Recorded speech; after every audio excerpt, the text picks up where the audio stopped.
Okay, we're already recording. Is it true? I need to go very fast. You can be closer. Yeah, we are recording. There you go.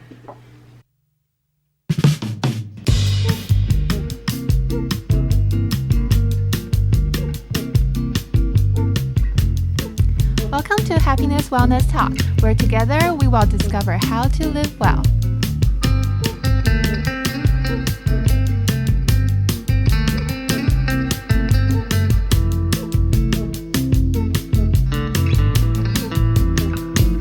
Okay. Hi, welcome back. How are you guys? Good. Good. Oh yeah, no one's gonna answer me. I was like, I'll just answer for you. Good morning. Good morning. What did you have for breakfast? Nothing. No, I had a protein shake because I did my rehab workout exercises, whatever. But I'm on my period, so again. Oh, it's 1 month from our. But how do you feel like your eating pattern? It's bad. It's so bad. You're so honest. It's so bad. It's okay. Everyone has different type of pattern, but not necessarily bad. Like yeah. Well, it's poor in that it doesn't, because I don't really have a good metabolism for metabolizing a lot of food, but I like to eat a lot of food. So it's easy for me to. It's very distracting. We have the gardeners here. Gardener always pick the time when we start recording. I always have a gardener and I always have a period. Yeah, but I hope you probably guys don't hear it, but we're trying our best not to be distracted. Okay. He's like right here. Anyway, my eating habits is always like whatever pleases me. So I go to pleasure versus fuel nowadays, especially in quarantine, where I don't feel necessarily like I'm going to go out or I'm getting dressed up. So I don't have the natural motivations to always look my best. And so I'm like kind of like feeding a lot of guilty pleasures right now. But I'm like okay with it at the same time. I'm okay with it. I'm very think it's a good and bad. It's not necessarily like black and white because nowadays there's so much topic, not just about the food. Everyone wants a really straight answer. Is it yes or no? Is it black or white? No, it doesn't work that way. It's a balance between like what you need and what you want. Yeah, and it gets so I understand. Like it gets frustrating. We try not to do things black and white, but it's a convenience factor. Yeah. We're like, dude, I already have all this crap I have to worry about, like me, for example. And the stress. And then the stress of thinking, say if I wanted to change my diet in a healthy way, the biggest stress for us especially would be like, well, what do we eat? And we know that the best way to have a healthy diet and to save money, because we're not trying to spend all the money, right, is to cook it yourself. Some healthy foods are actually really expensive. I know. Yeah. And why? You don't put anything in there. It's organic. Why? It's more expensive. Okay. Yeah, I didn't ask you to put any pesticide. Yeah. Why is it more expensive? Why? Tell me why. You know why I think it is? Time. I don't want it. I don't want it to become political, but it does. When I started to research that and be like, why are they putting all this crap in our food? It's like, well, so that food can sell longer. It can sell longer, and also the entities that do apply these pesticides or the way they process it in an unorganic or unnatural way or whatever is actually. What do they call it? Subsidized. They get rewarded for it. There's a monetary reward for doing it that way, keeping these people in power. I remember when, not political, okay? When I'm in just college, it's just fact. My nutrition 101 teacher, she talked about professor. Sorry about that. Oh, professor. In university. So she mentioned that a lot of food they're genetic genetically modified? Yeah, they're genetically modified, not in a bad way, to be more nutritious or even actually all the fruits in the supermarket, they look super pretty. Yeah. They pick the pretty food, and then those that doesn't look as good, it goes to 99 Ranch? Maybe. Well, it depends which ranch though. Some of the 99 Ranch have better food. Some just get raw. Some are busted, after 2 days, then you can't. I know. I'm not gonna tell you where I shop, okay? Where do you shop? I'm here. I'm naturally curious. I really think H Mart has some. H Mart is very clean. Yeah. It's not clean is one thing because there's so many people. They still have to keep up with it. But I like that because we cook for ourselves and we want to make sure that our vegetables are fresh. Fresh, right? And we may not cook it right away. Not like some of the people, they grocery shopping every day and then they cook it the next day. Mm-hmm. So sometimes the vegetable, if it can last for 3 or 4 days, for me that's very disadvantageous. It's just I don't like that. Yeah. I just want to make sure I can leave it for a few days. I can still cook it. Yeah, because you can't just already going to the store is a lot of time. Yeah. Go there, plan what you're going to cook, think about it, especially during this time. That's why I'm like, screw it. I have my list of what I'm going to get. I get in, I get out, and I try to go home. Or I do the Instacart. Yeah. I'm you shop for me, please. You can do Instacart, and then in Asian community, there's a WEE. WEE. You can pick the grocery that you want and they can deliver. You just pay for deliver or tips and then it's at your door. Right. So it's so hard to grocery shopping now. I think I haven't visited Trader Joe's for 2 months already. Us too. More than 2 months. Yeah. Even before COVID, I didn't want to go because it was so crowded. Not just crowded, it's the line. And the line, yeah. It's like you're in the line 30 or 40 minutes and get into a shopping for another 20 minutes after your grocery shopping is like an hour and a half. We only have 24 hours. Oh, now I'm seeing all your how you really are. We have to be I like it. Yeah, that's the reality, okay? We only have 24 hours to do everything.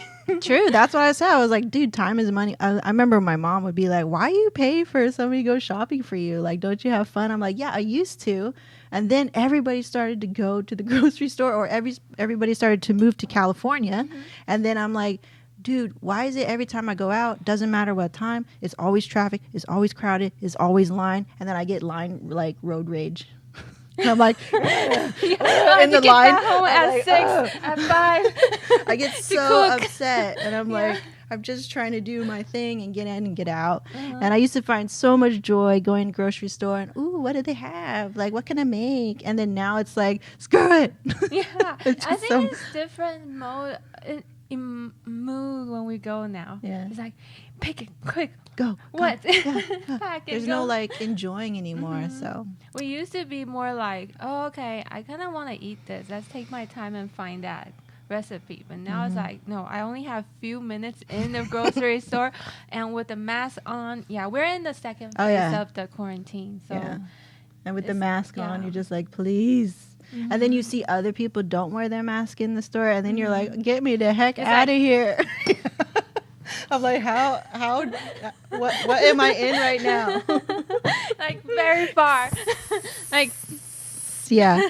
So I don't know. But our eating habits nowadays in quarantine, I'm trying to be a little bit more mindful. But then at the same time, I'm like, whatever, dude, I'm going to enjoy. Uh-huh. I keep making new things. Okay. Because I have time. Uh-huh. So the other day I was like making my own pasta, making my own ice cream. I'm like, wee! Having fun time. And then, of course, my husband loves it. He's like, ooh, what are you going to make next? I'm like, ooh, I don't know. So we've just been enjoying the creation and then consuming all of our creations. Mm-hmm. And then again, I don't want to let things go bad. So we eat more than we normally would. Mm-hmm. So then I'm like, oh, now our eating habits is getting a little bit too much. So. Too much? Too much? Why? Too much in quantity, like our servings. Because you love it so much. Yeah, and it's just there. It's just like, oh, I made 2 breads, or I made all these pandan little bread thingies, I can take it. I'll take whatever you have. I don't want to waste it because we had to throw away 4 loaves because they got moldy. Yeah, and I was so sad. Yeah. But they were like my handmade sourdough loaves. But you had to do it. you can't just make one bread with one dough like that, okay? It's gonna be more than one. And then I cut all of them. They were so pretty, and we just left them on the counter, and then they went moldy. So now we know we can freeze them. Yeah, try freezer. But then our freezer was getting full, and then it stopped working, and we're like, God, like what we gonna do? You made too much. Yeah. You have to finish it. So now we're just trying to be, I don't know, take a little bit at a time. But yeah, so those have been our eating habits. I see. Yeah, it's hard. We talk about it's how hard to get back to norm because it's so different from the time that we used to eat, and the schedule is so different. It's like we are eating not our regular time.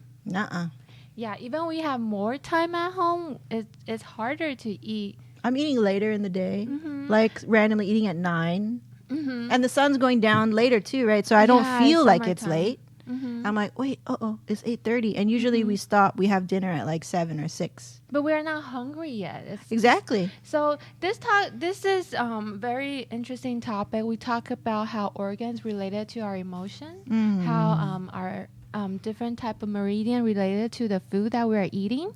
And so how when we are stressed out, we talk about how the stress suppress our digestive system, the spleen and stomach, and just make you, when you're trying to create a project, you're really thinking into doing something, you're so focused, all the energy just goes there. And then they won't be focusing on your digestive system, spleen and stomach. You're not hungry.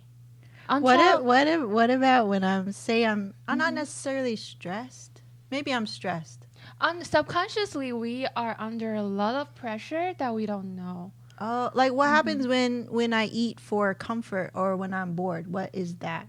That's not exactly stress, is it? Or it is? That would say not always. Sometimes, yeah, depending on the food choice. So, for example, if you're craving for potato chips. Oh, potato chips. Or chocolate or all types of different snacks because your body is missing certain minerals. Oh. Yeah. There's actually a list online you can look up. I've heard of that. Yeah. Why are you craving for chocolate? And chocolate is not bad. It's just not too much. Go eat chocolate. Dark, not white.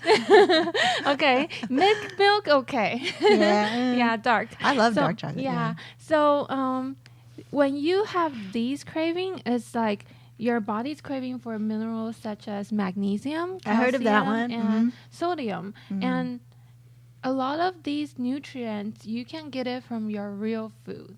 And those are processed food. And that's what we consider why you're thinking you're eating unhealthy, because you feel like the food been processed is not as whole food, original food, that the banana is banana, instead of banana bread, it's just... What about like steak? Steak is real food. It's just salted steak, right? Yeah, it's a meat.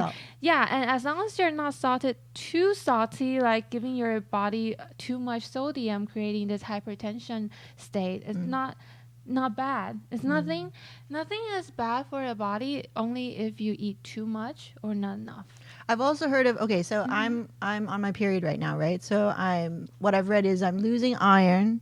So should I be eating more iron-rich foods at this time?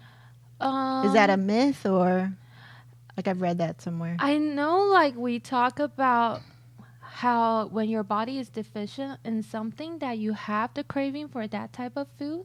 But when it comes to... You're so polite. So dry. Okay, so when it comes to specifically one mineral or the other, it's more like depending on how your body is, because iron deficiency and anemia is very closely related, but they're not the same thing. So some people, they're anemic because they're lack of vitamin B or other factor to making the red blood cell. Some people are missing the iron. They need the iron supplements. And so when your blood test comes out with an iron deficiency, maybe that every elements that goes toward producing that iron, producing that cell with enough iron in there, are missing, not just the iron. Other things always. Yeah, so for example, we just got our shirt this time. For example, when you want to get a shirt, you don't just have the shirt. They need the all stitching. Stitching, embroidery, everything. They need the material. So when you're missing the shirt, doesn't mean you're missing this shirt.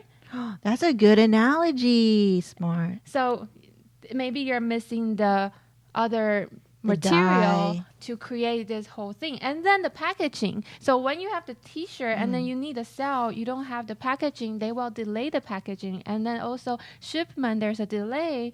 That's a process of delivering a product out. So when you have the blood test saying that there's an iron deficiency, not necessary, just iron, just that. Maybe the delivery of the iron or the absorption of the iron. That's what you're saying. Yeah, it's like, is it the absorption is come out in deficient of function, or is it you're actually intaking less, or is it the processing is not utilizing maximum of what you absorb and causing that deficiency. Okay. So when you go to a naturopathic doctor, they usually will go over how your body is, and then will figure out, like, based on the blood test, knowing that, in long run, you may be deficient on certain mineral because you right now is already showing some sign from your blood test. Yeah.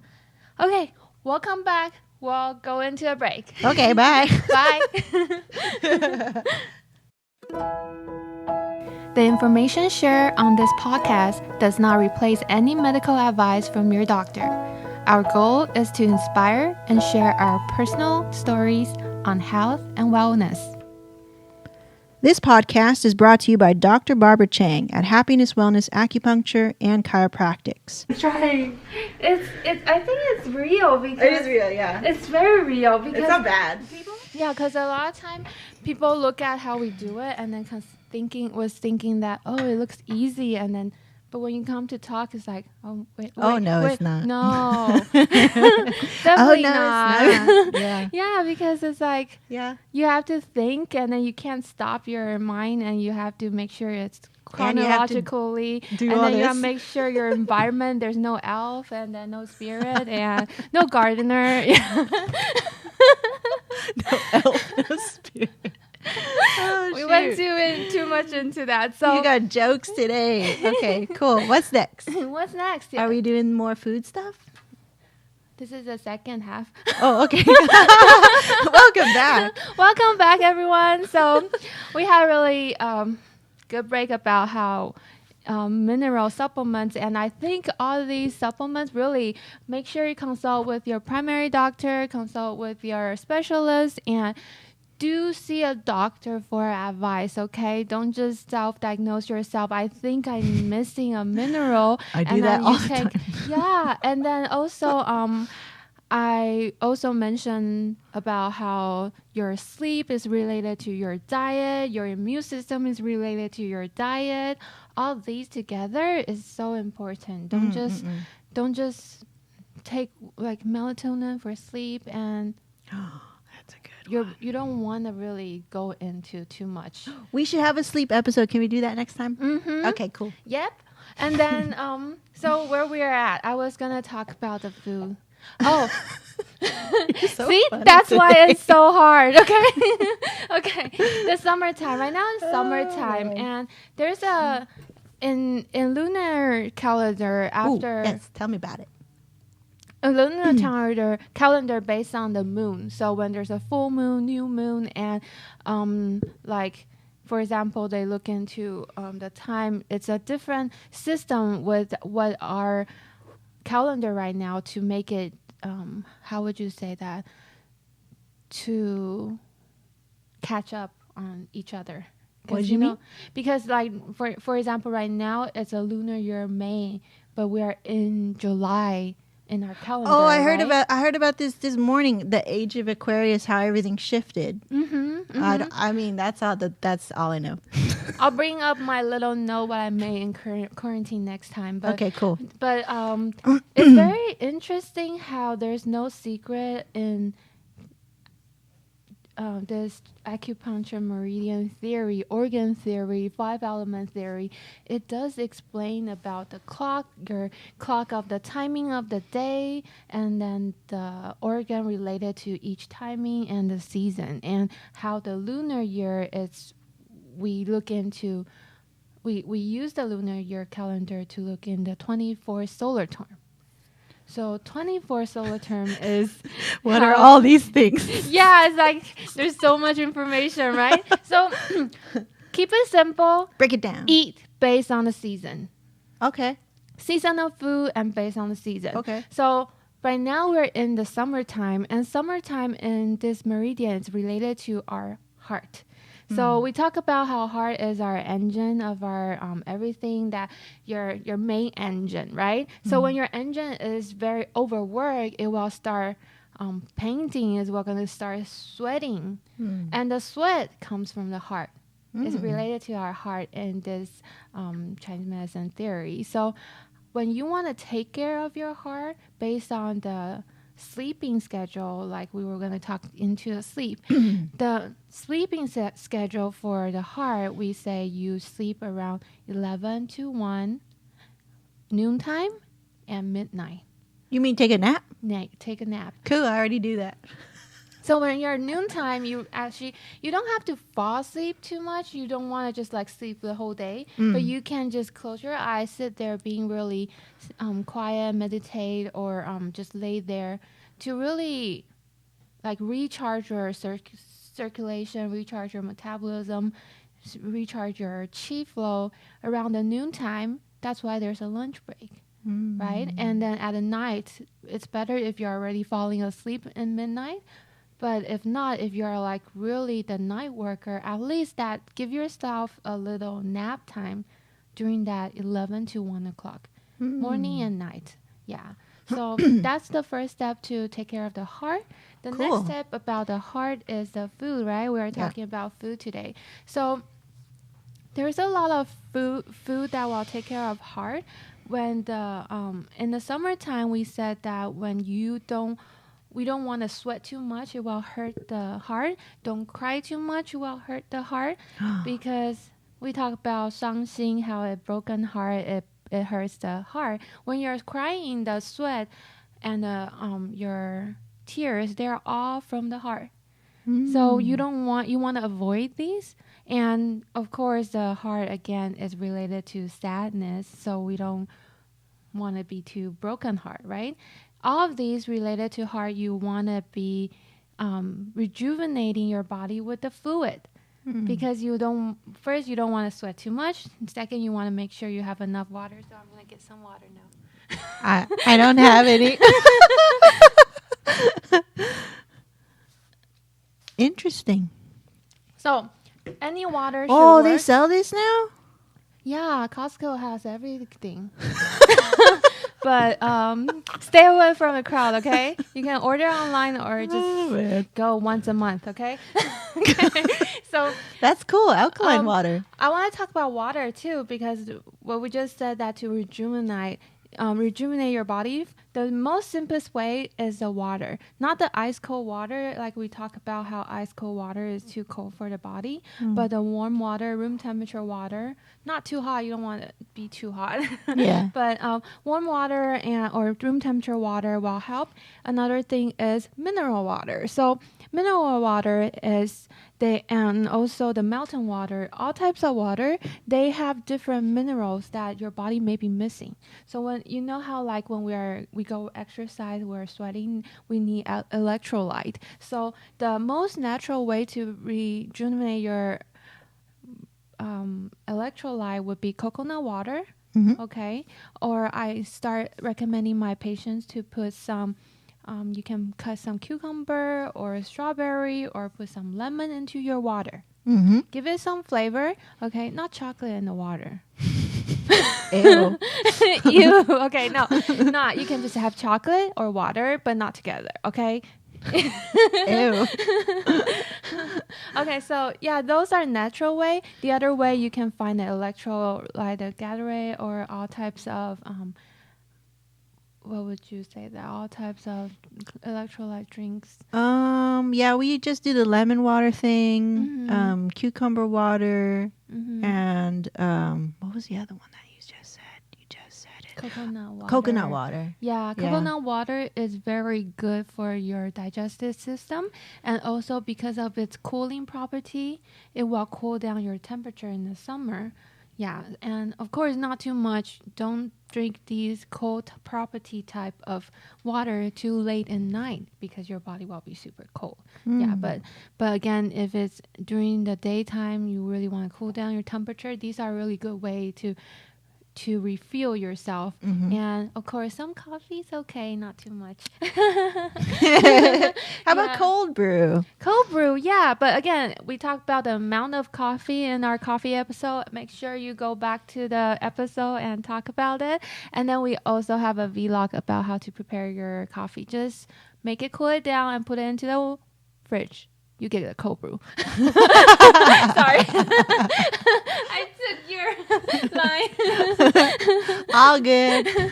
Yeah, so these are natural ways. So when it comes to food, we want to eat the food that has most water. So like cucumber again, anything in melon, like watermelon, and then honeydew. And then what else can we... I've been eating a lot of salad because, well, one, my mother-in-law just dropped off a bunch of salad. So I was like, okay. But then it's been refreshing. Yeah, it's refreshing. Yeah. So it's like, just like in springtime, I was eating sprout. Same thing. It's like, you can have all type of salad. Not too much. For girls, I really don't recommend too much cold food because you don't want too much cold into your womb. Because, another little tip for avoiding a little... Cramping? No, the love handle. You know how girls are afraid of their stomach? The muffin top. Yeah. So if you're afraid of that, avoid ice cream. I have plenty of ice cream. But we love ice cream. Check out the ice cream episode, how to make the ice cream. I made black sesame tea. Yeah, black sesame ice cream. Yeah. So cool. It's so good. Did you share it on the... Are you going to share the video or just... I didn't make any video because it was an experiment. I was like, this is my first time I had to make from scratch. And I saw the matcha one too. So good. So good. Okay, so again, not too much. Okay. So good. Yeah. I only have 2 scoops. Yeah. Because the body is so smart. When you get something cold into your body, it creates... The fat want to deposit there to protect your body's temperature, to make sure your body is at that temperature. That's why. Yeah. It's not me, is it? That you. Oh. See, well, do it later. Okay, so where were I? Okay, wait. So I have a question, okay? So for the lay person, you just explained a bunch of complex stuff. Yeah. There's a lot of things, there's a lot of components to a t-shirt if you're missing a t-shirt, right? Yes. So there's a lot of components, say, if you're you feel like you're deficient in something, right? So it's not necessarily that one thing. But that's not what a normal person would think. So for normal people, and maybe they feel that they're deficient in something or they want to improve their health, what's the first thing to do to get started? I would say, first of all, you want to know what's your problem. You may not be able to diagnose yourself, but you can observe your body sign and symptoms. So that's what we ask our patient about: how your body is feeling, how's your sleep, how's your sweating, are you sweating a lot all the time, nonstop? What's the first thing you ask somebody? So if I came to you and I was like, Barbara, I don't feel my normal self. So I'm very vague, right? I don't know exactly what my problem is. Mind, body. Mind first. You're going to ask the mind first? Okay. Because that's the shen. The first thing, are you presenting the shen? Are you conscious? Right. Are you speaking? Are you here with me? Yeah. Are you speaking right here? Are you? No. Yeah. But really, what's your question? What would you ask me? How are you? Like, how are you? First, I have to be at the same page. How are you? Oh, you do ask that. Yeah, I do ask that. So I don't even recognize that's what you're doing. Yeah. So it's interesting how patient would like. I actually have a patient asking me like, "Oh, I feel like I'm talking a lot of my personal story with you, and I'm not a psychologist, okay? I can't really give you advice on consulting on how would you take care of your emotion if there's something that goes into more depressed side of the story. But I can be the one that holding the space for my patient. Yes, it's very helpful. That's the first day. I can attest to that. Like when I first started going to you, and because you were a stranger, basically, we don't have any history together. I felt even more. Well, one, you're a doctor too, so I feel like it's a safe space. But then to go one step further, where you were doing that. Not consciously, you weren't telling me that consciously, like, I'm going to hold a space for you. It's like I'm guiding you to let you. It was your energy. It made me feel safe to tell you a bunch of personal things, right? Like in the first year that I started seeing you. And then I'm like, oh, but this is different. Like I never talked to a chiropractor like this before. Or a stranger. Or a stranger. And it helped that we were similar in age as well. So I felt like you could understand as well too. So I was like just telling you all these things. I was like, none of my business. but you were like, but I feel welcome to tell you. Yeah, because it's not like we try to know like your private story. No, you didn't ask me. No, I didn't ask anything. You didn't even say anything. You were basically like, how's it going? Yeah, it's like that's the first thing I would I need my patient's attention. You need my attention. And the reason that you were there is the first thing is, are we at the same page? Yes. Do you know what I'm doing? Yeah. Do I know where you're coming from? Like that would be the mind part that we are talking about, how Shen conscious. So when you come in, I know you're there, and I know I'm here, Barbara. Yes, it's like because if you I'm in the corner. I would consider not unconscious, but there are when people, not necessarily dementia, but there are some type of diagnosis. Certain people when they're not there, or maybe they're lucid, like not lucid. Yeah, so their mind is like not clear. Not you can present. tell. It's like, hey, you know what? Blah, blah, blah, blah. Hey, you know what? Blah, blah, blah. But you know, like the whole time she's not there. Then that is not, that's. Do you get that sometimes in the clinic? Yeah. It's like, you know, she's so stressed out. You just need to clear out the route for her. Yeah. And it's like underneath there's that. Yeah. It's like so you keep pulling like, hey, so this is so. Are you really feeling the headache, or you're just feeling tension, or are you feeling the muscle strain, or are you just feeling that or is that the artery is pounding? Like what it is, that's our part of diagnosing. But when it comes to signs and symptoms, is the patient help us in the first stage is you observing what you really have, and be honest to your doctor. Just don't lie, because. But you find that, right? And you have to dig. We will find out eventually. Not necessarily the first step. We're not God. We can't know everything about you, but we will find out. Like, no, that's not what she's trying to say.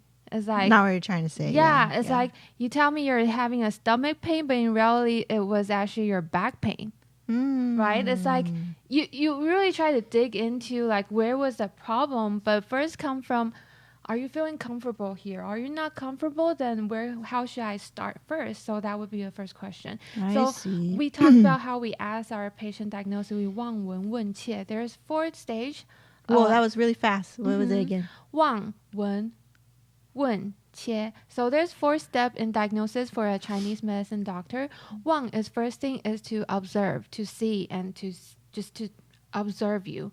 Okay, not like checking out. No, that doesn't help. But we see how overall and in the distance and in present, and when it comes to physical muscle problem, then we see how they're walking, how their body is a cricket. It's like, I mean, if they're limping, then you know that they definitely had that pain at a certain area. If you see that they can't raise their arm, then there's a problem with their shoulder or their back or neck. So that's the thing we look first stage of 望, observe. 闻 means hear, to learn, to know. Like, so you tell me what happened. You're listening. Yeah, not like I tell you what, because I don't know what happened. Yeah. So a lot of traditional Chinese patient in Asia, because the culture we are more holding about what we really want to talk about. We're reserved. So in that case, it's a little bit harder in the Asian community. So they would just only do like the pause and the tongue diagnosis without asking too much and then go on. Of course, we can get the diagnosis like 50% or even 80% from the pause and your tongue. But if you don't tell your doctor what is it mostly bothering you, because pulse, is that what you said? Pulse. Oh, I thought you said pause. Oh, sorry. Maybe I like pause. Yeah, it's a pulse. So when we check your pulse, it's like we can know like how your body it's going on, and also the tongue presentation. We can know is it heat or cold, is it damp or is it dry. So we can see from That's all why these. they check the tongue. Yeah, we check all these. So that would wang. That's part of wang. Wen. Wang is like still observe. So wang, the tongue is still part of the observe. And then wen was learning from my patient. So it's we want to know the chief complaint. So even if your root problem was your stomach problem, a digestive problem, but it may present as insomnia. But where it come from, there's the system, the connection of your brain to your digestive system, immune system, and hormone, everything all together creating this insomnia problem. So was it because of the dampness? Was it because you're not eating enough? What was it? Deficient or excess? Like what a fun before. Little maze. Yeah. So there's so many.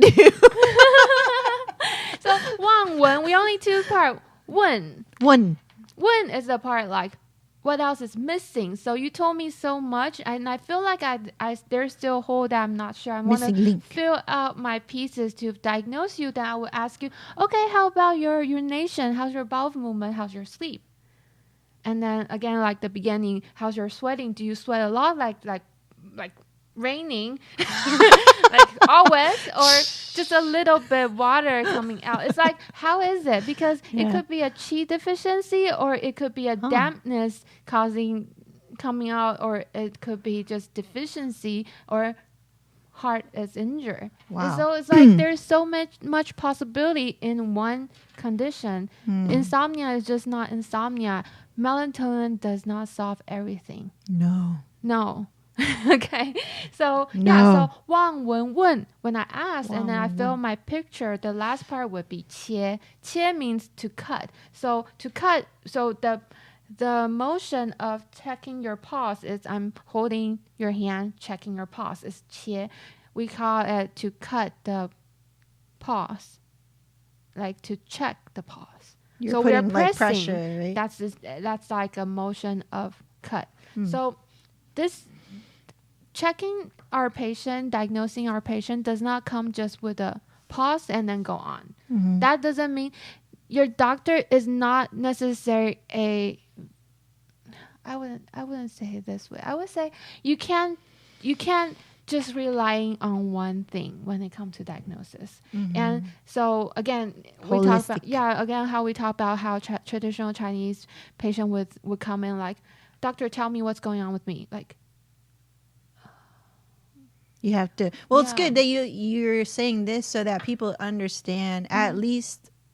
Maybe they're not going to understand the whole thing, but they're like, oh, it's a holistic thing, not this one little pinpoint thing. Yeah, of course. And slowly you would... That's important. Yeah. Slowly you would learn that it's we working together, not me trying to untie a knot without knowing where the knot came from. Yeah. I need to know where you want to be fixed. Like, was it your sleeping problem? And allowing somebody to actually fix you, right? Yeah. You talking about all of this like, well, how are you? And then if I don't tell you how I really am, or I am holding back. I'm holding back. I'm resilient to you wanting to help me, which that happens a lot, right? And I always tell my patient, there's no point.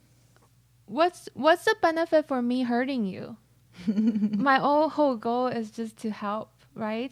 If I can, I'll be honest telling my patient, like, I never treated this condition before. I'm sorry, I may not be the best candidate to be your doctor at this point. Maybe you need to be referred to a different doctor who is more specialized on your condition.